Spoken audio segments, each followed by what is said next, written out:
हिम्मत बनाने वाला यह चरित्र है। अगर दुख मुझे घेरे हैं, मेरे प्यारे राजी हैं, तो मुझे दुख से कोई परेशानी नहीं। यह है प्रेमी का हृदय। देखो त्रिपुरदास जी महाराज कायस्थ कुल में प्रकट हुए। ब्रजमंडल में शेरगढ़ है, वहां इनका जन्म हुआ था, वहां के निवासी थे। और आपके पिता राजमंत्री थे। बचपन से ही भगवत भक्ति के संस्कार थे। जिनमें कुछ दिव्य प्रकाश होता है वो बचपन से भगवत भक्ति का।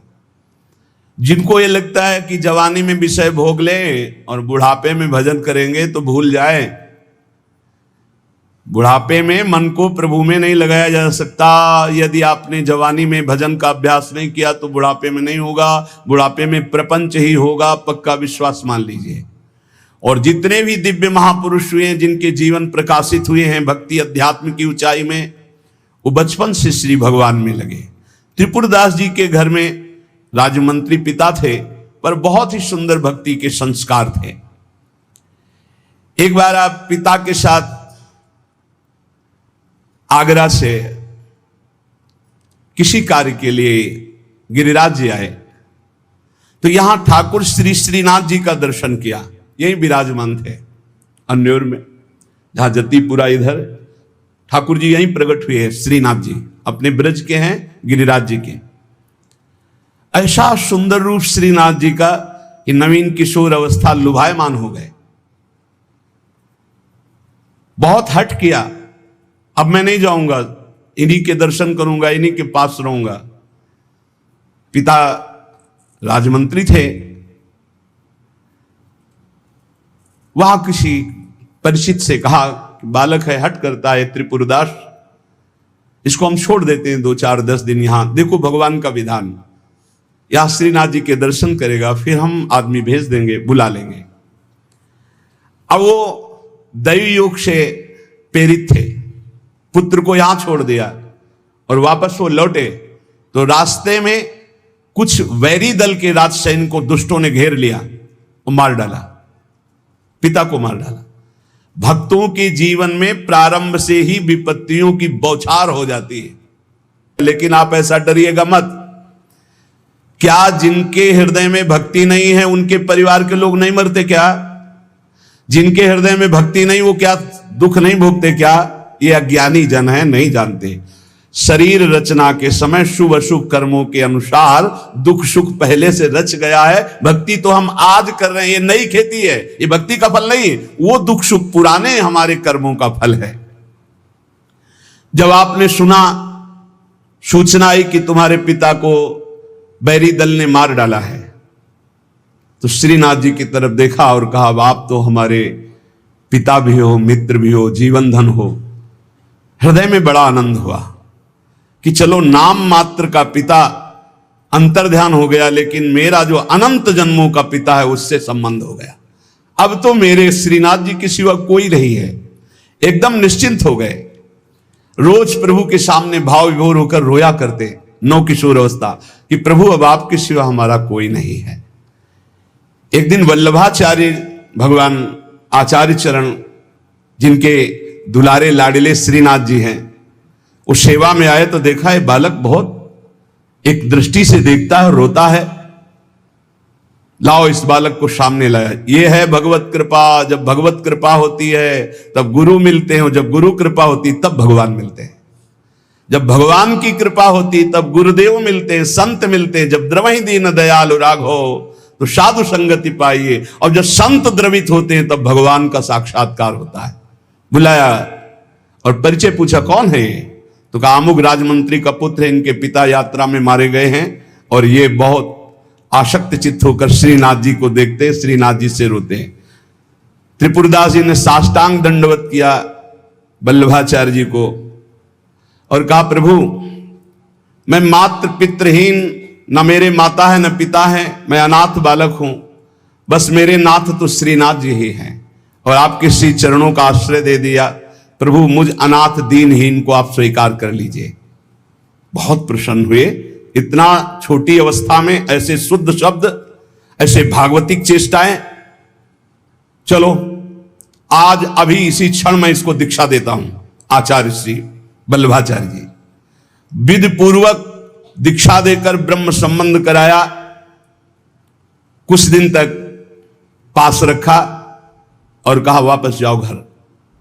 श्रीनाथ जी की सेवा की भावना रखो, निरंतर चिंतन करो, ध्यान में श्रीनाथ जी का स्मरण रखो, भक्ति में जीवन व्यतीत करो। हमारा सदैव कृपा प्रसाद तुम्हारे साथ है। गुरु आज्ञा तत्काल श्रीनाथ जी से उनके जो परिचय के थे ले गए। यवन राजा था, उनके राजमंत्री थे पिता। तो जब नौ किशोर अवस्था से थोड़ा बड़े हुए तो इनके पिता का पद इनको दिया, राजमंत्री बना लिया। अब ये राजमंत्री में जितना वैभव मिलता, तो इन्होंने एक बात सत्य समझी कि धन की सच्ची योग्यता क्या है। बोले संतों के मुख में चला जाए, संतों की सेवा में चला जाए, भगवंत सेवा में लग जाए, सो धन धन्य प्रथम गति जाकी। धन की सार्थकता है। ये भागवतिक सरकारी बैंक है।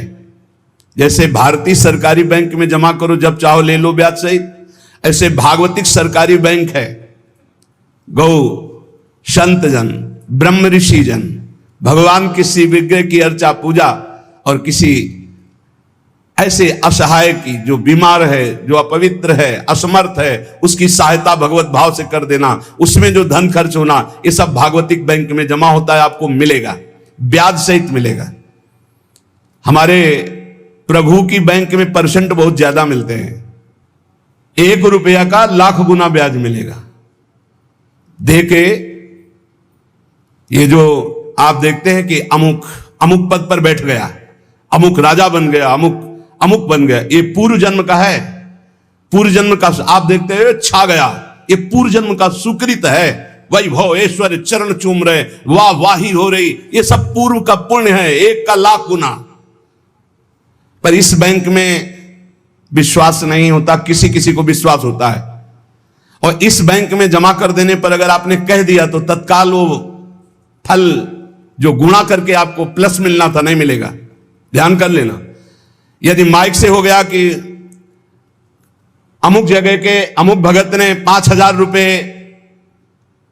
दान किए, भगवान इनका मंगल करें, तालियां बज गई, हो गया, उड़ गया, आपके बैंक का ब्याज उड़ गया गया। जैसे सभा में खड़े होकर अपने पाप को स्वीकार कर ले तो उड़ गया, खत्म पाप। ऐसे सभा में यदि पुण्य स्वीकार कर ले तो खत्म।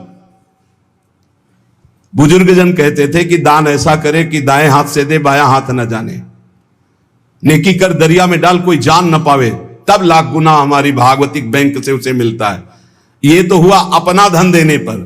और अगर ये बात हो जाए कि हे प्रभु आपकी वस्तु आपको समर्पित करते तो भगवान मिल जाएंगे, तो दियम वस्तु गोविंदम तुभ्यमेव समर्पये। ये निश्चय किया त्रिपुरदास जी ने कि राजमंत्री पद से जो भी धन आएगा, मैं केवल सेवक की तरह प्रसाद से शरीर पोषण करूंगा, सारा धन संत सेवा और भगवंत सेवा में लगाऊंगा। उस श्रीनाथ जी के लिए नियम लिया, प्रतिज्ञा ली कि हर साल सर्दी में दगला बनवा कर भेजेंगे, रत्नों से हीरो से जटित बढ़िया पोशाक, सर्दी की, सुनहरे गोटे, सुंदर सुंदर रत्न जटित। अब चाहे करोड़ों के रत्न लग जाए श्रीनाथ जी के लिए, और राजमंत्री थे, दगला भेजते और रोज संत सेवा होती त्रिपुरदास जी के यहां। संत जन आते, प्रसाद पाते। धन की यही सार्थकता है। जय जयकार हो, भगवान नाम कीर्तन हो, भगवत अनुरागी जन आकर प्रसाद पावे, भगवान की आरती पूजा सेवा। धन्य है वो गृहस्थ, वो धन्य, वो तीर्थ है उसका घर जिसके घर में भगवान की आरती होती, भगवान का नाम कीर्तन होता, आए हुए अतिथियों की सेवा होती है। और श्रीनाथ जी भी बड़े रिजवार ठाकुर, बहुत खुश होकर के, प्रसन्न होकर के वो दगला धारण करते। श्री विठलनाथ जी श्री वल्लभाचार्य जी के पुत्र हैं। वो देखते कि और वस्त्र जब धारण कराते तो ठाकुर जी धारण करते हैं, लेकिन जब त्रिपुरदास जी का दगला धारण कराते तो ठाकुर जी फूल जाते हैं, प्रसन्न हो जाते हैं। भक्त के द्वारा प्रेम से दी हुई वस्तु भगवान बहुत भाव से स्वीकार करते हैं। सब दिन होत ना एक समान, एक समय ऐसा भी आता है जो बहुत ही अंधेरे का होता है, एक समय प्रकाश का आता है, जैसे दिन रात ऐसे सुख और दुख। अब यवन बादशाह था, उसके पास द्वेषियों ने सूचना लगा दी कि ये राजमंत्री हैं, आपको पता नहीं है, ये आपके धन का बड़ा दुरुपयोग करते हैं, साधु महात्मा इनके यहां खाते रहते हैं और न जाने क्या क्या खूब लुटाते हैं, आपके यहां से वैभव चुराया जाता है।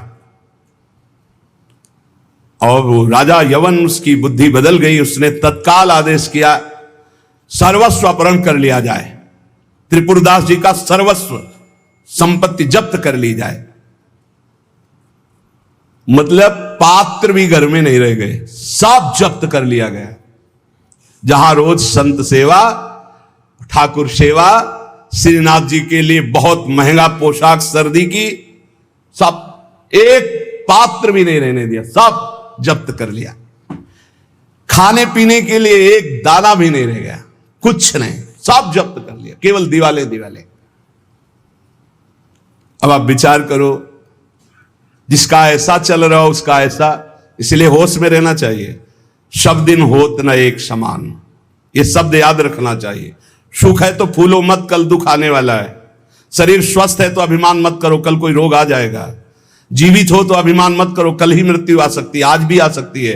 होश में, खूब धन संपत्ति है, कल ऐसा हो सकता है टुकड़े टुकड़े के लिए मोहताज हो सकते हो, पक्का पक्का। आज दुख हो घेरे हैं तो आप निराश मत होइए, कल आप बहुत बड़े आदमी बन सकते हैं। उत्साह संपन्न रहिए। आज बहुत बड़े आदमी है, धन है, संपत्ति है, वैभव है, नौकर चाकर है, बहुत फूलिए मत। हो सकता है ऐसा समय आ जाए कि तुम्हें किसी के यहां नौकरी करनी पड़े अपने पेट भरने के लिए। समय बहुत विचित्र है, पलटने में देर नहीं लगती, पलटने में देर नहीं लगती। खाने पीने तक के लिए नहीं रहेगा, सब यवन राज ने जब्त करवा लिया। अब जैसे तैसे बहुत गरीबी से, कष्ट से जीवन यापन होने लगा। अब आई सर्दी की ऋतु। सर्दी की ऋतु में श्रीनाथ जी को दगला भेजते थे, खूब सुंदर सजा करके। यहां सजाने की क्या बात, खाने की भी कोई वस्तु नहीं रह गई थी। ठाकुर जी की सेवा की प्रतिज्ञा की थी कि जब तक जीवन है आपके लिए पोशाक भेजूंगा। अब सर्दी में कैसे पोशाक भेजे, खाने के लिए भी नहीं। बहुत जोर जोर से रोना आया कि हम हर कष्ट सह सकते थे, लेकिन आपकी सेवा, ये जो सर्दी की पोशाक भेजने की थी, अब कैसे होगी आपकी सेवा। और ये सेवा नहीं होगी तो मेरा जीना, क्योंकि मैंने नियम लिया था कि मैं अपने जीवन में जब तक जीऊंगा हर वर्ष आपको सर्दी के समय पोशाक भेजूंगा, सर्दी की। आप ठाकुर जी से विनय करने लगे कि मैं सब कष्ट सह सकता हूं, आपकी सेवा छोड़कर नहीं। इतने में देखा, दृष्टि गई तो एक ऊपर दावात रखी थी। आपको जैसे कोई डूबते हुए को तिनके का सहारा मिल जाए, और वो दावत पीतल जैसी दिखाई दे रही थी, तो लग रहा था कुछ सिक्के की तो बिकी जाएगी। दावत ली, बाजार में बेचने के लिए गए कि अगर ये बिक जाएगी तो थोड़ा भी कपड़ा मिल जाएगा, तो नियम की तो पूर्ति हो जाएगी। भगवान अपने भक्तों को ऐसा कष्ट क्यों देते हैं, क्यों देते हैं। बड़े आराम से जय जयकार हो रही थी, संत सेवा हो रही थी, ठाकुर सेवा हो रही थी। श्री प्रियादास जी कहते हैं, भयो ईश ख्याल, इष्ट देव को ये पसंद है। डरना मत, डरना मत कि इष्ट देव को ये पसंद, क्या पसंद है, अनन्य चिंतन। धन का आश्रय भी नहीं होना चाहिए। सुनेरी मैंने निर्बल के बलराम, अपबल तपबल और बाहुबल, चौथो बल है दाम। और आपसे बता दें, कक्षा 1 के विद्यार्थी से पीएचडी के प्रश्न नहीं पूछे जाते। आप मत डरना, क्योंकि आप क्लास में हैं ही नहीं, आप इस क्लास में नहीं हैं। आप डरना मत। नहीं आपको लगे कि भगवान हमारी भी परीक्षा लेंगे तो आज जो चैन से हम एसी में रह रहे हैं, कल फिर सब खत्म हो जाएगा, ऐसा नहीं। ये डिग्री वालों की होती है। अपने लोग वो पार्टी छुइया वाले पहले क्लास वाले हैं, खूब टॉफी मिलेगी और आराम से पढ़ने को। यहां परीक्षा नहीं होती, यहां 2-4 क्लास तो ऐसे ही बढ़ा दिए जाते हैं। जब डिग्री आती है तब वहां परीक्षा होती है इस बात की कि अब तुम्हारी स्थिति क्या है। त्रिपुरदास जी के ऊपर जो भगवान की विशिष्ट कृपा हुई, ये भगवान श्री कृष्ण चंद्रजू ने युधिष्ठिर जी से कहा। एक बार युधिष्ठिर जी ने कहा कि प्रभु ऐसा भी आपका नाम लेते हैं, धर्म से चलते हैं, कोई कदम भी कहीं अधर्म नहीं। अर्थ समझ लो भाई, डरना नहीं, डरना ले ली। इसलिए बीच में कह रहे कलयुगी भगत है, ये ले अपनी कंठी माला अनुग्रहामि। बहुत अनुग्रह, हमें नहीं चाहिए आपका अनुग्रह। भगवान ने युधिष्ठिर जी से कहा यस्याहम अनुग्रहणामि, जिसे मैं स्वीकार कर लेता हूं कि ये मेरा है, उस पर मैं कृपा करता हूं। हमने ये देखा, पहलवानों से भी मिले हैं, वो कुश्ती में अपने जन को वहीं पीटते हैं जहां से कमजोर होते हैं। जैसे यहां मारा, अब 1000 बार यही मारेंगे, वो 1000 बार मारेंगे यही थपाड़ा, 1000 बार मार के फिर गिरा के टिहुना से मारेंगे यहां, और जब टिहुना सह गए तब कहेंगे ठीक है लड़ो, क्योंकि हमने पक्का कर दिया अब यहां तुम्हारे कोई मारे तो तुम फेल नहीं होगे। ऐसे कुछ जगत गुरु श्री कृष्ण हैं।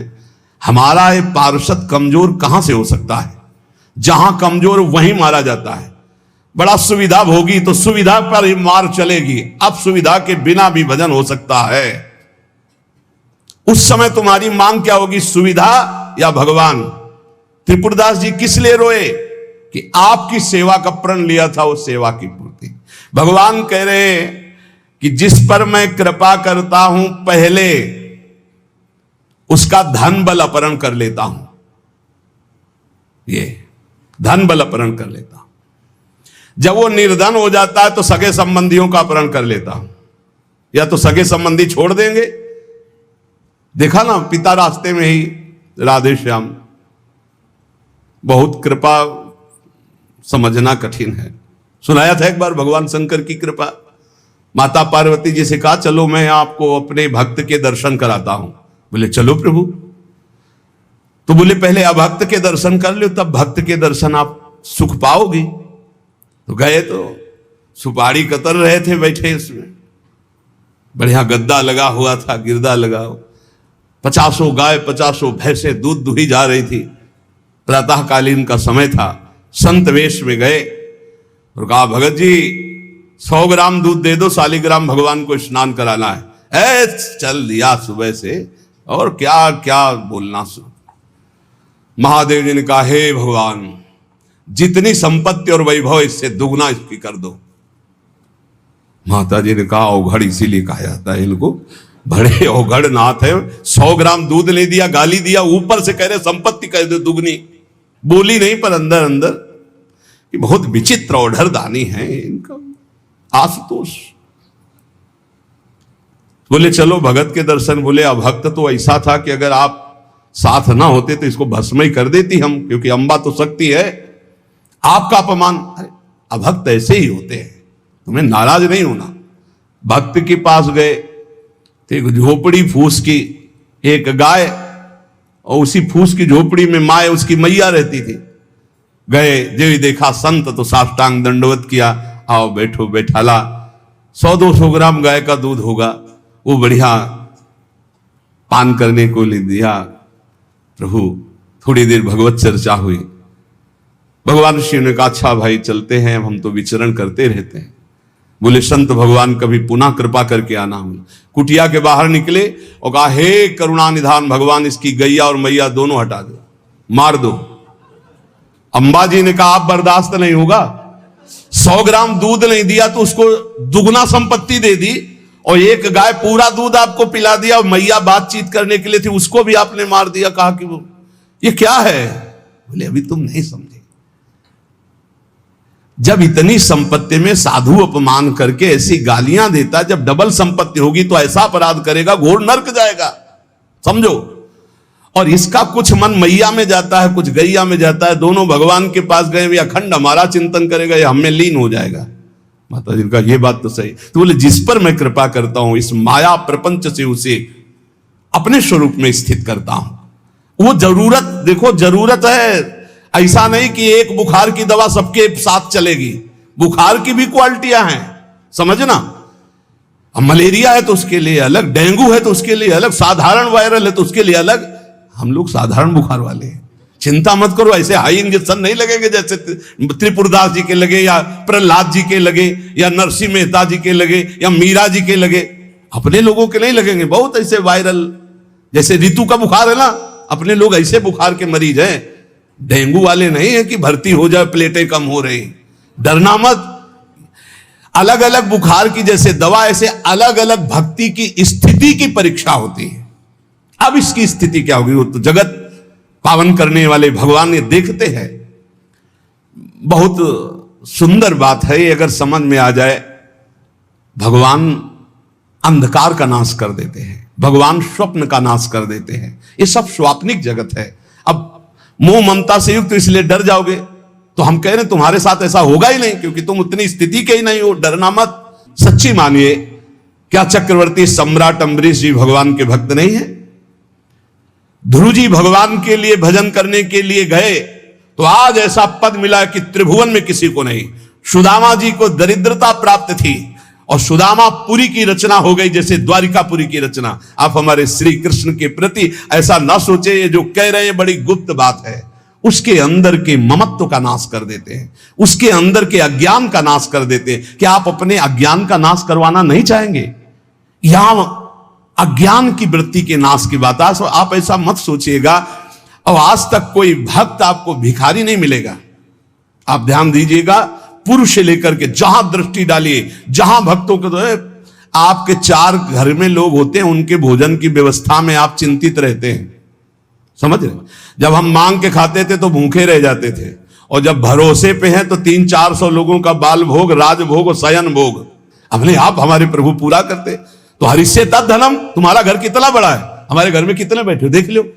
घबराना मत, इसलिए हम कह रहे, डरना मत। अब इसीलिए कह रहे, नहीं तो आपको लगेगा भगवान कह रहे यस्याम अनुग्रहणामि हरिष्ये तद धनम, ये धन ही हर जाएगा तो अब हमारे भक्ति का मतलब क्या रहेगा? नहीं, इसका मतलब है अज्ञान का नाश हो जाना, तम का नाश हो जाना, माया मोह का नाश हो जाना। क्या आप दुख का नाश नहीं करवाना चाहेंगे? ये भक्ति दुख का नाश करके सर्वतो भावेन महासुख प्रदान करने के लिए है। ततो धनम त्यजन्त्यस्य स्वजनाहा दुख दुखितम। भगवान कह रहे हैं फिर उसके परिवार वाले उससे प्यार नहीं करते। क्या झूठे प्यार में फंसे रहकर जिंदगी गंवाना चाहोगे? क्या आप ये नहीं जानोगे कि तुम्हें कोई प्यार नहीं कर रहा? क्यों झूठ में जीवन व्यतीत करना चाहते हो? सच्ची कोई प्यार नहीं कर रहा, कोई प्यार नहीं। अपने सुख के लिए प्यार कर रहा है, कोई तुम्हें प्यार नहीं कर रहा। तो भगवान कह रहे हैं मैं परिवार से भी उदासी पैदा की, कोई उसको प्यार नहीं करता। असलियत में आ गई बात कि कोई प्यार नहीं करता। फिर कह रहे हैं कि जब वो व्याकुल चित्त हो जाता है, कोई उसे प्यार नहीं करता, ऐसा लगता है सब मुझे छोड़ दिए, तब मैं एक रास्ता देता हूं अपने भगवत प्रेमी महात्मा का। वो विशुद्ध संत से मिलता है, और जब संत से मिलता है तब मैं उसे अपनी कृपा से ऐसा सराबोर कर देता हूं, अनुग्रह की वर्षा कर देता हूं, और वो मेरे में डूब जाता है। महाभागवत जन्म जन्मांतर के पापों का नाश करके महान सुख की प्राप्ति। यह है रहस्य हमारे प्रभु का, जो भक्तों के जीवन में जगह जगह पर दुख दिखाई देता है। वो हर मोड़ में ईंट खड़ी कर देते हैं, इधर चल सीधे। ये इतना फिसड्डी मन है कि अगर वो कृपा न करे तो माया में फंसा रहे, पर वो ऐसे ईंट रखते चले जाते, निकल मेरी तरफ बढ़कर आ जा। अब त्रिपुरदास जी बाजार गए तो उस समय उन्हें 100 पैसे मिले, 1 रुपया। 1 रुपया कपड़े की दुकान में गए, मोटी मार्किंग को। अब जहां इतना कीमती वस्त्र, सोने के गोटे, हीरे लगाकर सुंदर ऐसी पोशाक भेजते थे, वहां आज स्थिति की मार्किंग कैसे ठाकुर जी को भेजे? लाल रंग से लगा, लाल रंग अनुराग का रंग, सफेद मार्किंग लाके आंसू गिरते जा रहे हैं कि नाथ ये मोटा मार्किन आपके तो दास दासियों के लायक था, आपको कैसे? पर कुछ नहीं है। अनुराग में भीने हुए नेत्रों से अश्रुधार बह रही है। हृदय में भारी दीनता है, और ऐसी ही वस्तु प्रभु को बहुत पसंद आती है।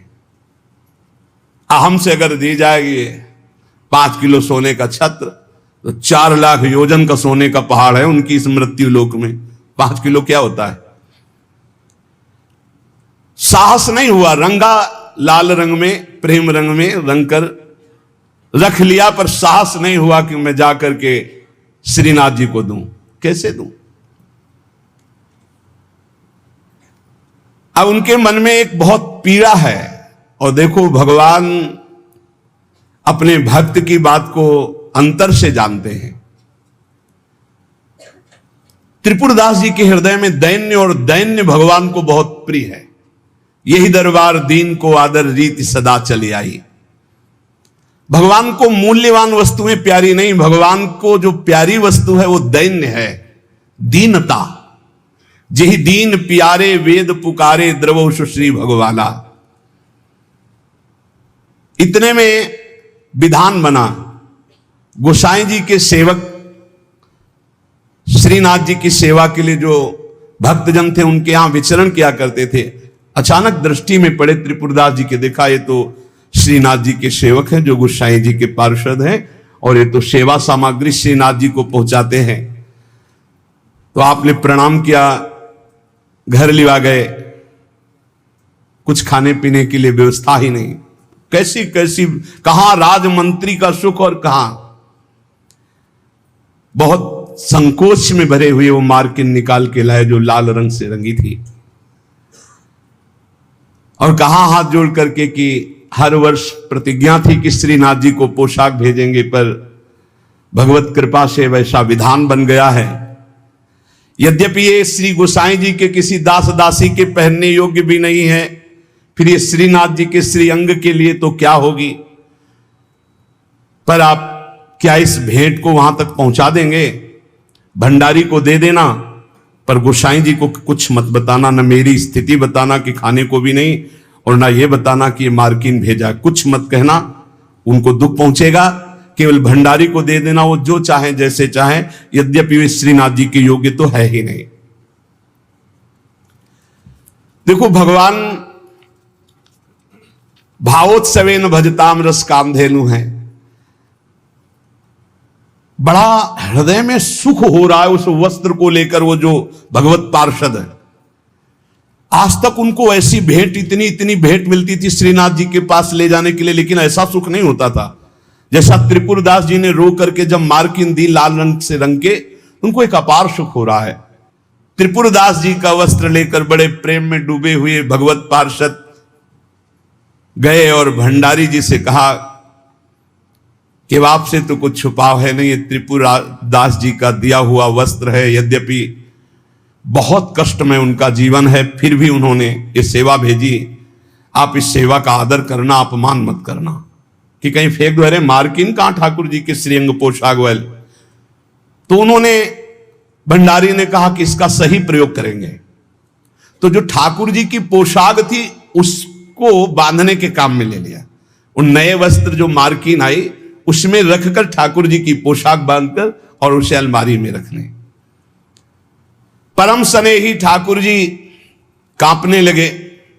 जब श्रृंगार हुआ तो सर्दी का समय था, कांपने लगे श्रीनाथ जी। जब श्री आचार्य चरण सेवा में गए तो कहने लगे मुझे बहुत जोर की ठंड लग रही है।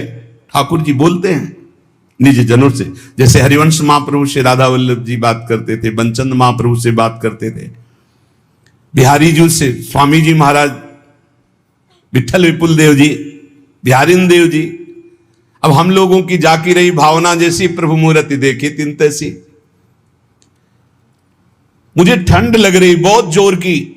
बोले जय जय, अभी उपाय करता हूं। तत्काल बड़े गरम गरम महंगे वस्त्र धारण कराए। ठाकुर जी फिर बोले बहुत ठंड लग रही है, बहुत ठंड लग रही। कहा जय जय, अभी उपाय करते। तुरंत अंगीठी जलाई गई, सामने अंगीठी ऐसे सुंदर नवीन कोमल उनके वस्त्र उड़ाए गए। ठाकुर जी फिर कांप के कहते मुझे बहुत ठंडी लग रही। श्री विठल नाथ जी गोसाई जी समझ गए कि ये साधारण ठंड नहीं है, ये किसी भक्त के हृदय की जो पीड़ा है उसी की एक कपकपी है। गोसाई जी बहुत संकुचित होकर बोले, जय जय अब क्या उपाय करूं? आपको सुंदर सुंदर दगला पहना दिया, सुंदर गर्म वस्त्र उड़ा दिए, अंगीठी आपके साथ, फिर भी आप कह रहे हैं आपको ठंड लग रही। एकदम ध्यान गया। उन्होंने कहा, किसी भक्त के वस्त्र का तो अपमान नहीं हो रहा है? सेवक को बुलाया, तत्काल बही खाता लाओ, इस वर्ष किसकी किसकी पोशाक आई है, किसकी नहीं आई। बही खाते में सुनाया गया, लेकिन त्रिपुरदास जी का नाम नहीं था। त्रिपुरदास जी का नाम इसलिए नहीं लिखा कि कोई पोशाक ही नहीं थी, मार्किन लाल रंग से भेजी गई थी। श्रीनाथ जी बड़े स्नेही हैं, बहुत प्यार करने वाले हैं। विठलनाथ गोस्वामी जी ने कहा, त्रिपुरदास जी का नाम नहीं सुनाया, हर वर्ष भेजते थे, क्या इस वर्ष पोशाक नहीं भेजी? देखो, एक तो भगत होते हैं कुछ फुलरा चढ़ता 4 दिन की भक्ति का, सोडा वाटर की तरह मार फूल के एकदम, और एक भक्त होते हैं जो गंभीरता पूर्वक कदम बढ़ाते, जितनी सेवा तो बढ़ाते चले गए, पूरा जीवन समर्पित कर दिया। और एक होते हैं एकदम फुलरा की तरह से बढ़े हो बस खत्म। हमें लगता है कि भक्ति सोडा वाटर वाली ना करो, क्षणिक वैराग्य वाली मत करो, एक कदम बढ़ाओ पर बहुत मजबूत बढ़ाओ। जीवन में चाहे जितना संकट आ जाए, उतने कदम जो हम बढ़ चुके हैं भक्ति के, पीछे नहीं लौटेंगे, चाहे मृत्यु क्यों ना हो जाए। ऐसी दृढ़ निष्ठा रखनी चाहिए, तभी माया पर विजय प्राप्त होती है। पोशाक हर वर्ष त्रिपुरदास जी भेजते थे, उनका नाम बही खाते में था, क्यों नहीं भेजा? सेवक ने कहा, राजकोप के द्वारा सारा धन उनका नष्ट कर दिया गया, छीन लिया गया है, तो कुछ नहीं भेजा? नहीं भेजा है। मार्किन भेजी, लाल कपड़े में, लाल रंग में रंग करके कपड़ा आया है। वो ठाकुर जी की पोशाक लायक है नहीं, इसलिए ठाकुर जी की पोशाक रखकर उसमें गोसाई जी ने कहा, अच्छा अच्छा आप समझ में आया, इसीलिए ठाकुर जी को ठंडी लग रही। अरे जल्दी वो कपड़ा लाओ, जल्दी कपड़ा लाओ। और तत्काल दर्जी को बैठाल कर तत्काल सिलवाया, और ठाकुर जी को जे ही अंग में धारण करा, ठाकुर जी मुस्कुरा दिए और बोले, हां अब सर्दी दूर हो गई। बड़े रिझवार ठाकुर है। प्रेम प्रभु को चाहिए, भाव प्रभु को चाहिए। इसी भाव को दृढ़ करने के लिए ये महापुरुषों के पावन चरित्र हैं।